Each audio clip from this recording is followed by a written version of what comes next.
How to install Telegram in Windows 10. We will download Telegram from the official website. The link to this website will be under the video. Telegram desktop. Get the Telegram for Windows 64 or portable version. There is also Telegram for other platforms, but I need Telegram for Windows 64. Click here.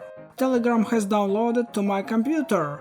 If you don't have any time to open the installer in browser, open File Manager. We need the Downloads folder. And there is a Telegram. 2 clicks on it, the installer opens. The first thing we need to choose a language. We choose the language we want. Click OK. Next, we are shown when Telegram will be loaded by default. Click Next. Then again Next. Offer to create a shortcut on the desktop. Yes, I need it. Next. And the last window, full information about the installation. I click Install. When the Telegram is installed, click the Done button. And now the Telegram icon appeared on the desktop. If you don't have it, open a Start menu. Either it will be on top, or we scroll to the letter T and we see Telegram. The application opened for me. Click Start Message.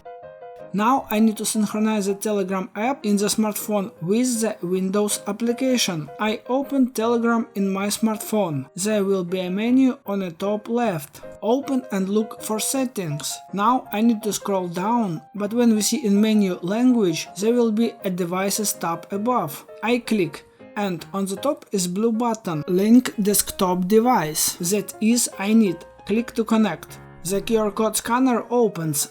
I point the scanner at the QR code on the monitor and op.